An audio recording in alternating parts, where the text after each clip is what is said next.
بسم اللہ الرحمن الرحیم۔ اسلام ایک مکمل ضابطۂ حیات ہے جو انسان کو دنیا و آخرت دونوں میں کامیابی کا راستہ دکھاتا ہے۔ اس دین حق کی بنیاد 5 ستونوں پر رکھی گئی ہے، جن میں نماز ایک ایسا فریضہ ہے جو دن میں 5 مرتبہ اللہ تبارک و تعالی سے جڑنے کا ذریعہ بنتا ہے۔ نماز صرف ایک رسم یا عبادت نہیں، بلکہ یہ ایک ایسا روحانی نظام ہے جو انسان کی زندگی میں سکون، برکت اور کامیابی اور ہدایت لاتا ہے۔ انہی 5 وقت کی نمازوں میں سے ایک خاص نماز فجر ہے جو دن کے آغاز میں ادا کی جاتی ہے۔ اس نماز کی اہمیت اتنی زیادہ ہے کہ قرآن و حدیث میں اس کے فضائل بار بار بیان کیے گئے ہیں، لیکن افسوس کہ بہت سے لوگ یا تو اس نماز کو چھوڑ دیتے ہیں یا پھر غلط طریقے سے پڑھتے ہیں، جس کا برا اثر ان کی دنیاوی زندگی پر بھی پڑتا ہے۔ یہی وجہ ہے کہ گھروں میں بے برکتی، رزق کی کمی، بیماری، نا اتفاقی اور غریبی کا بسیرا ہو جاتا ہے۔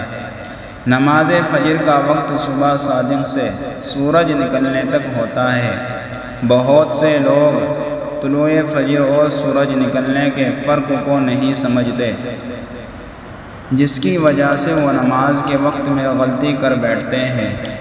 اصل وقت صبح صادق یعنی جب مشرق سے تھوڑی تھوڑی روشنی نمودار ہو اور اندھیرا چھٹنے لگے، یہ وقت بہت ہی قیمتی ہوتا ہے، کیونکہ اللہ تبارک و تعالی خود قرآن میں ارشاد فرماتا ہے کہ اور فجر کی نماز کے وقت قرآن کا تلاوت کرنا، بے شک وہ فرشتوں کے سامنے حاضر کی جاتی ہے۔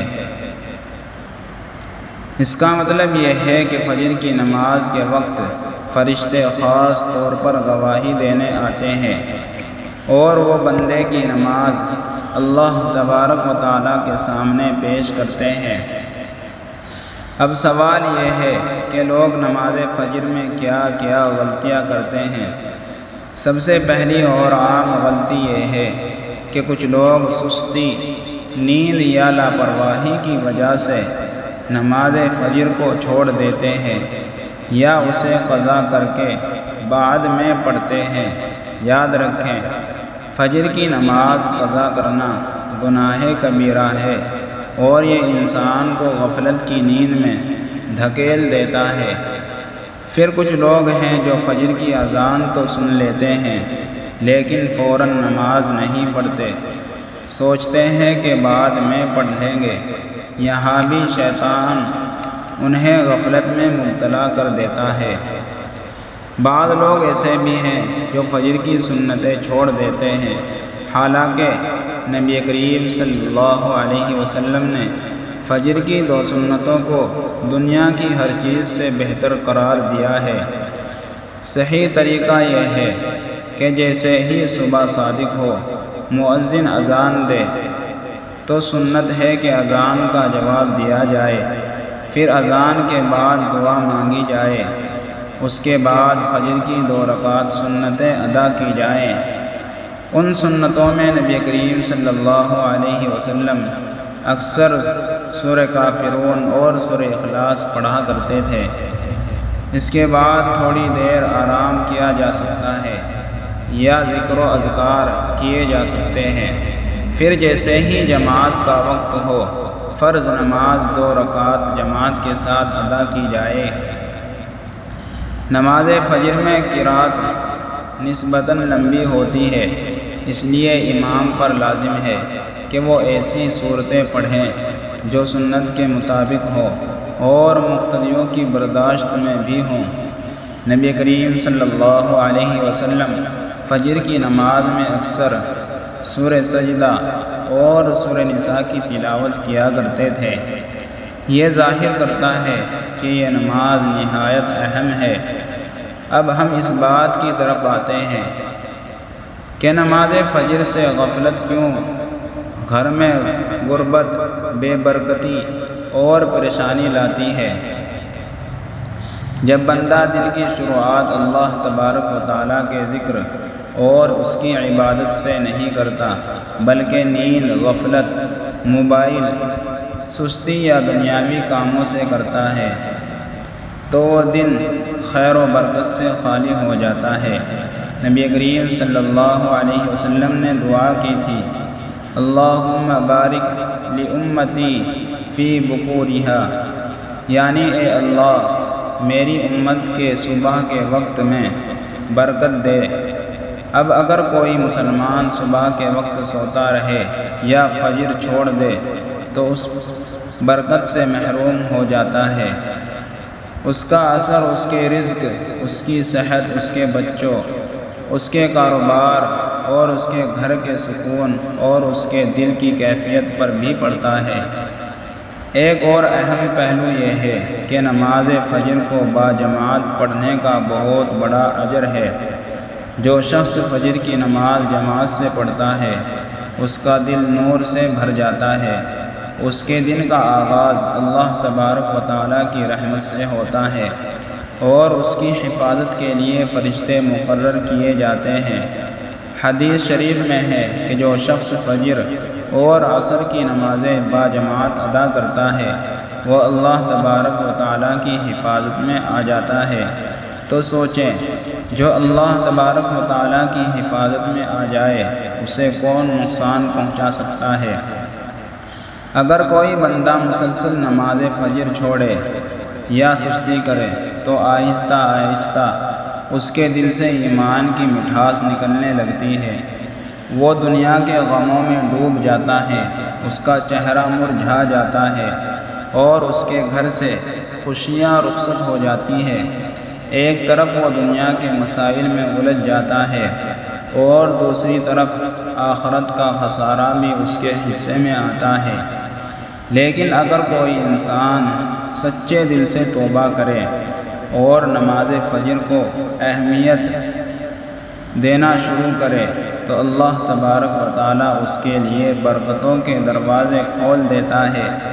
اس کے رزق میں اضافہ ہوتا ہے، اس کے گھر میں سکون آتا ہے، اس کے بچوں کے اخلاق سنورنے لگتے ہیں، اور سب سے بڑھ کر یہ کہ اس کے دل کو ایسا نور نصیب ہوتا ہے جو دنیا کی کسی دولت سے نہیں خریدا جا سکتا۔ نماز فجر کا ایک اور روحانی فائدہ یہ بھی ہے کہ یہ بندے کو دن بھر گناہوں سے محفوظ رکھتی ہے۔ یہ نماز انسان کو خود اعتمادی، نظم و ضبط اور مقصدیت سکھاتی ہے۔ جب ایک شخص روزانہ فجر کے وقت بیدار ہوتا ہے، طہارت یعنی پاکی اختیار کرتا ہے اور قبلے کی طرف کھڑے ہو کر رب العالمین کے سامنے عاجزی کے ساتھ جھکتا ہے، تو اس کی روح تازہ ہو جاتی ہے۔ وہ خود کو اللہ تبارک و تعالیٰ کے قریب محسوس کرتا ہے۔ یہی وہ تعلق ہے جو دنیاوی زندگی میں سکون کا ذریعہ بنتا ہے۔ نماز فجر کی برکات کا دائرہ صرف فرد تک محدود نہیں بلکہ پورے معاشرے کو اپنی لپیٹ میں لے لیتا ہے۔ اگر ایک بستی کے سب لوگ فجر کی نماز باجماعت ادا کریں تو وہ بستی روحانی روشنی سے منور ہو جاتی ہے۔ وہاں کے لوگ سچ بولنے والے، انصاف کرنے والے، ایک دوسرے کا خیال رکھنے والے اور اللہ تبارک و تعالیٰ سے ڈرنے والے بن جاتے ہیں۔ آخر میں یہی کہا جا سکتا ہے کہ نماز فجر صرف 2 رکعت نماز نہیں بلکہ یہ انسان کے مقدر کو بدلنے والا عمل ہے۔ یہ انسان کو غریبی سے نکال کر خوشحالی کی راہ پر ڈالتی ہے۔ جو لوگ فجر کی نماز کو اہمیت نہیں دیتے وہ دراصل اپنی زندگی میں اندھیرے کو دعوت دیتے ہیں۔ ان کے گھروں میں سکون نہیں ہوتا، رزق میں تنگی ہوتی ہے اور دل بے چین رہتا ہے۔ اگر ہم چاہتے ہیں کہ ہمارے گھروں میں برکت ہو، ہمارے دل مطمئن ہوں، ہمارے رزق میں فراوانی ہو اور ہماری دعائیں قبول ہو، تو ہمیں چاہیے کہ نماز فجر کو زندگی کا لازمی حصہ بنائیں، اسے وقت پر اور سنت کے مطابق ادا کریں اور دوسروں کو بھی اس کی ترغیب دیں۔ اللہ تبارک و تعالی ہم سب کو فجر کی نماز کے حقیقی مفہوم کو سمجھنے، اسے درست طریقے سے ادا کرنے اور اس کے نور سے اپنی زندگی کو منور کرنے کی توفیق عطا فرمائے، آمین۔ مزید ایسی ویڈیو کے لیے میرے چینل کو لازمی لائک اور سبسکرائب کریں اور ساتھ میں دیے گئے گھنٹی کے نشان کو دبانا نہ بھولیں۔ شکریہ دوستو، السلام علیکم۔